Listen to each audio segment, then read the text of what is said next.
Welcome to Black Manifesto, Part 2, Aftermaths. Nora chipaumire envisages 10 more commandments of the Black Manifesto that recognises not just a moment in time, but a continued need to keep action and activism alive. In this podcast, hosted by myself, Pawlet Brookes, and created by Serendipity Institute for Black Arts and Heritage, Black women from around the world respond to Nora's provocations, addressing how we shape a new world in which Black women are seen and heard. The guests on this podcast share their reflections unapologetically, so please be aware of strong language and references to personal struggles and traumas.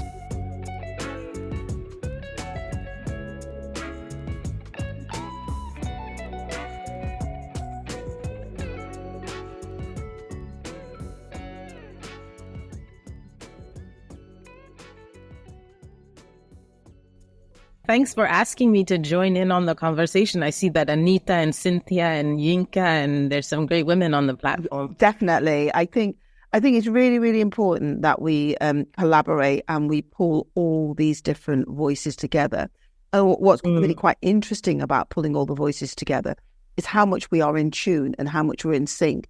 And, language, different countries, different places, actually doesn't divide us. We are more united than we realise. And that's the beauty of doing this and the spirit of what we're trying to do. You can hear that in each conversation coming through, and that power, from the different women that we speak to is absolutely fabulous. So, I love doing this project. So, right, I'm gonna just dive right in, if you don't mind. Okay. And I'm gonna say, how would you define Black theory? That question was interesting. I saw it on your list. I would say its theory is centered around what people identify as Blackness. It's as simple as that. Whatever theory it is, honestly, I have really no idea what it actually means, other than a theory that is centered around Blackness. What society considers to be Black, identifies to be Black. See, I grew up in a space where Black was never used as an identifier. So that's why I say where people socially identify as Black. Okay, so the provocation of this episode is, when was the last time you did, made, lived? What comes to mind when you think of this? I was wondering, is that a personal question, like in my personal life, or is it in my creative world professionally? Is that, where do you want me to dive in? On which angle? I want you to dive in on both, because I feel that personal and professional collide. Yeah, totally collide. That's so sure. That is so sure. Well, they definitely collide, because where I recently did, made, and lived is through my new work, Fragmented Shadows, which was I dive into research, and the research was based on the ancestral memories on my mother's side, maternal side, who's African American. So having had a Villa Albertine residency in the US, where I was able to dig into that material and have interviews with epigenetic scientists, fellow scholars, and artists and creatives around, ancestral memories, the traumas that lie within our memories, the transgenerational passage of those memories into the bodies that follow us, and how do we create spaces of healing, and can we do that through dance? And so my action was that.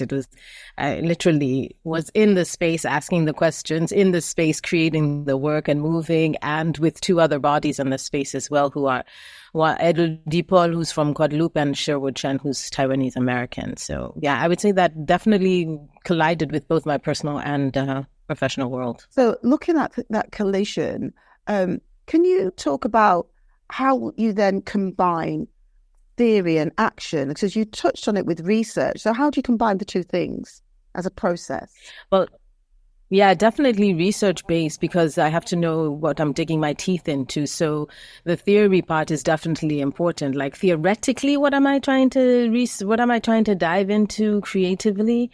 How does that create a foundation for that which I will explore through the body? So all my work is based on a theory, a point of entry, a question of entry, which is, we could say, Black theory, because it's always centered around my personal experience, which is labeled as a brown, Black body, female body. So I come from that Mokikuyu African American lens. So the theory is always grounded in that, with those points of entry. So like an immigrant story, as it's clearly from the title, collecting stories of immigrants, of different horizons of immigrants, nomads, floaters, refugees, expats, all these statuses and tickets that we put on people through their immigration. And then Fragmented Shadows, which was birthed out of an immigrant story, looking into how we can continue with the healing justice work to create the body, to let the body be a vector of liberation. Through our moving to heal us as best we can be healed. And it's great that you talk about how the body is a tool, because in many ways, dance is an avenue to physically express the words that cannot be said. So how can we use it as a tool to empower new and burgeoning artists? How can we do that?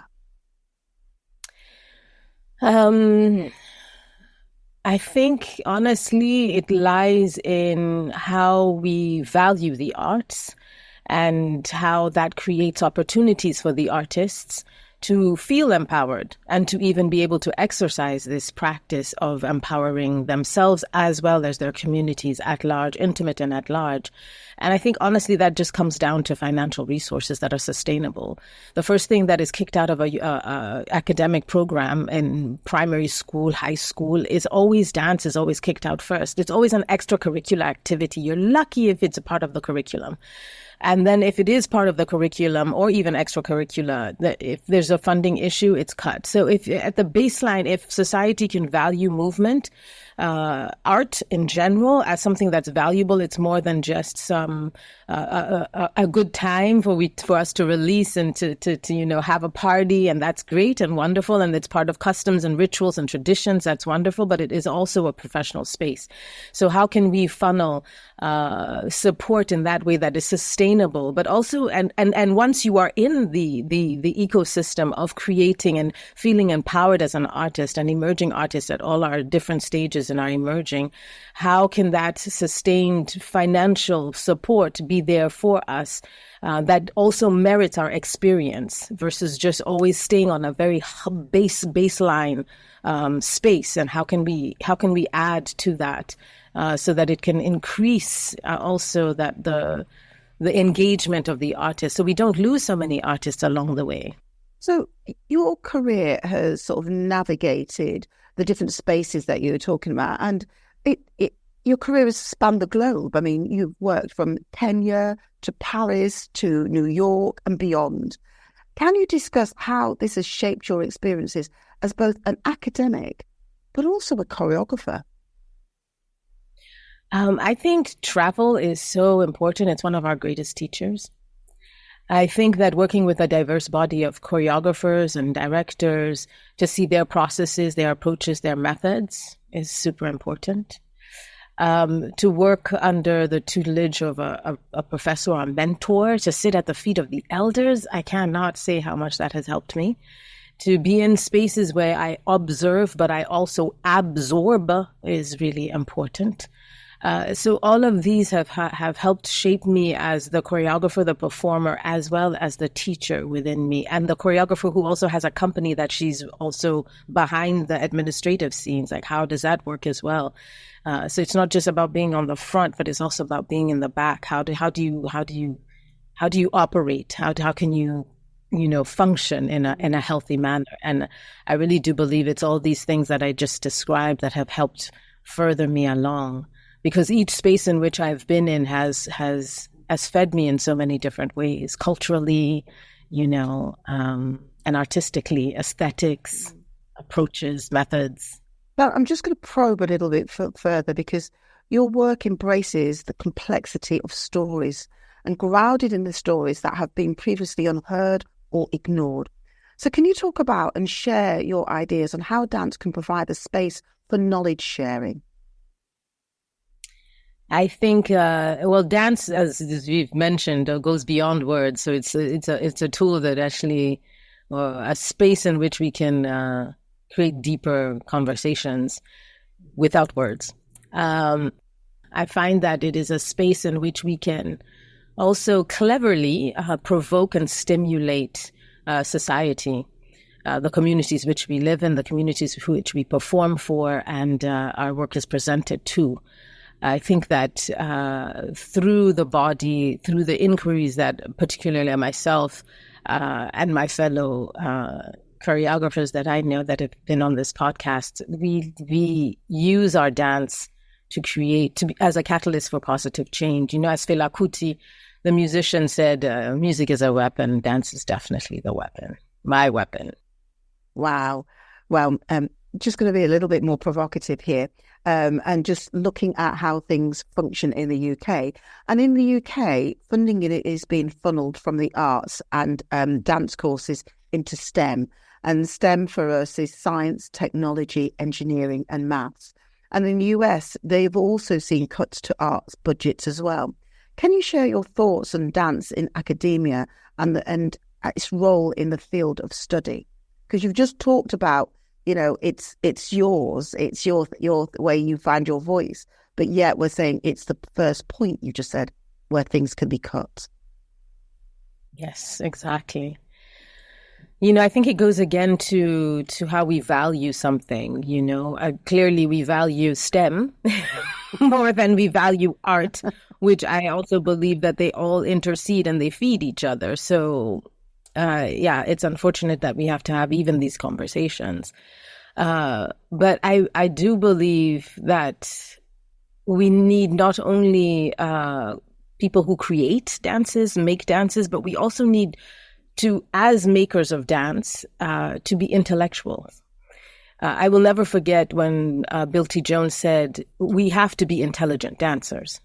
So if you're going to be an intelligent dancer, you also need to know history. You also need to know the deep depths of history. That which you're researching, you must know at the fullest depth possible within your availability with your resources and that which is at your hands. So for us to take these out of academia is detrimental. So how, as we creative people, how can we then, if it's taken out of academia, how can we funnel it back into the world in other ways, creative ways? So I do believe that it is important that we are artists, but that we are intellectuals, and that we can have ways and entry places into our worlds, and as well as being able to articulate them through words. In 2009, you founded WK Collective, which uses vocals and physical expression to generate discussion and reflection. What does it mean to build a platform for cross-discipline discourse? For me, what it means is that I am creating a creative space that allows my creative juices to be nourished from different points of entry. It's a space in which we can feed off of each other, and for me, accessibility is really important. So I think of, when I'm making something, I think of, you know, my father or my mother, who, yes, I'm a dancer, I'm a choreographer in their space, I'm their child, but they don't understand everything about my world. And dance can become, particularly contemporary dance, can become very elitist in its abstraction. And how can we make that dance? How can I make my dance accessible to those who don't even know anything about the dance? So there are people who said, oh, an immigrant story, there's too much text. Well, I'm actually, the subject matter is too important for me not to have text.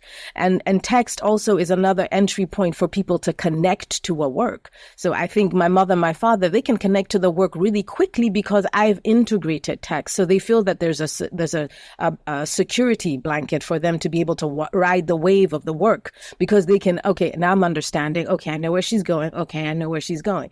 And other work is more abstract. There's no words that I use, but I try and create decor that allows imagination to be sparked. I try and use music that also sparks imagination and texture for the audience. Visual artists intrigue me as well in how they enter into the world. For me, it's just really trying to make it as accessible and to keep the audience with you as much as possible, because I'm not just talking to those who love dance. For me, that's not the point. So given that you've pushed the boundaries, it's not just those who love dance. You've worked at the University of South Florida, Dance in Paris. You've got programs. Could you talk to us a little bit more about when you're in these environments, you've gone beyond the boundaries that have been set for dance. How does that work? What is the interplay in those environments? Well, with Dance in Paris, what I love about the program, Michael Foley is the director. He's really created a space in which the dancers spanning from all over the United States, BFA programs, Bachelors of Fine Arts programs, and some MFA people, Masters of Fine Arts, come in. And they are immersed in a different culture, with different traditions, with different customs, with different aesthetics, with different approaches to making dance, with different methodologies that feeds the students in so many different ways. It allows them to be in a space that is totally unfamiliar to them, language-wise. You're in French, and some classes are taught even in French, and you just have to ride that wave. And how that can bump against what you know as is defined dance, or what can nourish what you define as dance, or it can expand what you define as dance. And I've seen so many students walk away from that program changed, because it's their first time having left the United States of America, first time leaving their parents. So there's so many, on a social level, on a social personal level, it goes deep. And then artistically, it births so many new things. And some of them have never seen as much dance. There are like 26 to 28 performances that they see in this semester program that I am part of. And that is like, someone could say it's overload, but actually it's so great, because some of them never see dance even at their college. So, and they're studying dance. So it's a space in which I think, again, travel, observing and absorbing are so important. So finally, the theme of this year's Black Manifesto is aftermaths. Thinking about the last few years, what lessons can you share about growth after adversity? Growth after adversity. We've moved through the pandemic. We've moved Black Lives Matter. We're moving through, the sort of social political problems around race and migration. You did that with one of your pieces. Can you talk a little bit more about, growth after all of that adversity? Yeah, because my question is it finished? Is the aftermath finished? I feel like it spirals. Like, people talk post-COVID, but COVID is still here. People talk, post-Black Lives Matter. No, Black Lives Matter still exists and needs to exist, and has always existed. It's just now coined something. Civil rights movement was Black Lives Matter. Now we call it Black Lives Matter. So I think that it doesn't necessarily, unfortunately, end. I think it spirals, and I think that we can be on different sides of this spiraling, depending on where we are with our relationship to it and to our experiences, and how we wish to face these experiences and these challenges and this exhaustion. So I would say the growth is really in the expansion, the tolerance, finding new understandings, and finding new ways to enter into space to help you to better understand those around you and those issues that you are facing and those that others are facing as well. How can we find more passion? How can we find more compassion? How can we find more love and just simple patience with each other? And I think that all those things that I have mentioned will in their degrees of functioning or practice will happen depending on where we are energetically in a day, in a year, in what is happening in our personal lives as well as our professional lives. And I suppose then, just really to say, and finally, are there any lessons learnt that you would like to share? Lessons learned, like in what way? Tell me. Lessons learned in terms of your career, in terms of your practice, as an artist, as a performer, as an educator, any lessons learned that you feel that you would like to share? Lessons learned. A question I always ask myself as a teacher is, how can I bring them in? Particularly when I'm working with high school students, adolescents who are super self-conscious. How can I bring them in? It's not a lesson that I've learned, but it's a question that I always, dig into and try and unearth. As a performer, how can I go deeper? What I've learned is that